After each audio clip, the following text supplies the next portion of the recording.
এই দৃশ্য সিরিয়ার দীর্ঘদিনের স্বৈরশাসক বাশার আল আসাদের দেশ ছাড়ার ২০২৪ সালের ৮ ডিসেম্বর বিদ্রোহীদের প্রবল প্রতিরোধের মুখে ২৪ বছরের শাসনের অবসান ঘটিয়ে গোপনে সিরিয়া ছাড়েন তিনি। কিন্তু এবার সেই আসাদের বিরুদ্ধেই এসেছে আরও বড় শাস্তির রায়।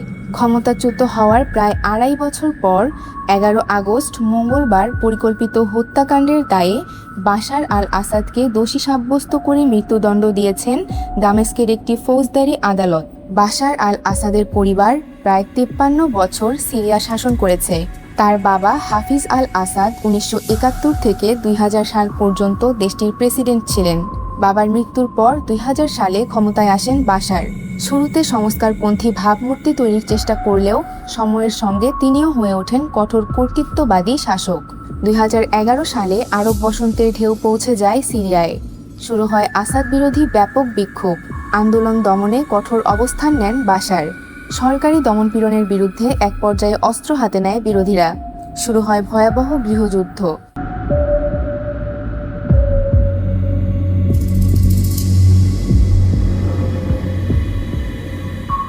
এই যুদ্ধে বাশারকে সামরিক সহায়তা দেয় রাশিয়া ও লেবাননের সশস্ত্র গোষ্ঠী হিজবুল্লাহ। মিত্রদের সহায়তায় এক পর্যায়ে সিরিয়ার গুরুত্বপূর্ণ শহরগুলোর নিয়ন্ত্রণ ফিরে পান আসাদ। তবে ভয়াবহ এই যুদ্ধে প্রাণ হারান ৬ লাখেরও বেশি মানুষ। বাস্তুচ্যুত হন ১,৩০,০০,০০০-এর বেশি মানুষ। তবে ২০২৪ সালের শেষ দিকে বদলে যায় পুরো পরিস্থিতি। ২৭ নভেম্বর হায়াত তাহরির আল শামের নেতৃত্বে নতুন করে বড় ধরনের অভিযান শুরু করে বিদ্রোহীরা। মাত্র কয়েকদিনের ব্যবধানে আলেপ্পো, হামা ও হোমস সহ গুরুত্বপূর্ণ শহরগুলোর নিয়ন্ত্রণ হারাতে থাকে আসাদ বাহিনী। অবশেষে ৮ ডিসেম্বর ভোরে দামেস্কে ঢুকে পড়ে বিদ্রোহীরা।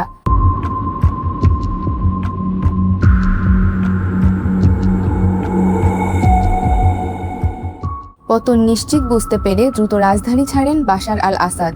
প্রথমে যান লাতাকিয়ার রুশ বিমান ঘাঁটিতে। সেখান থেকে বিশেষ বিমানে রাশিয়ায় পালিয়ে যান তিনি। এরপর থেকে রাশিয়াতেই অবস্থান করছেন সাবেক এই সিরীয় প্রেসিডেন্ট। এখন মৃত্যুদণ্ডের রায়ের পর সামনে এসেছে বড় প্রশ্ন। হাজার হাজার মানুষের হত্যার অভিযোগে অভিযুক্ত বাশার আল আসাদকে কি রাশিয়া থেকে ফিরিয়ে এনে বিচারের মুখোমুখি করা সম্ভব হবে, নাকি তার বিরুদ্ধে দেওয়া এই মৃত্যুদণ্ডের রায় শেষ পর্যন্ত আদালতের নথিতেই সীমাবদ্ধ থাকবে? তাসনিম মোম, নিউট্রাল নিউজ, ঢাকা।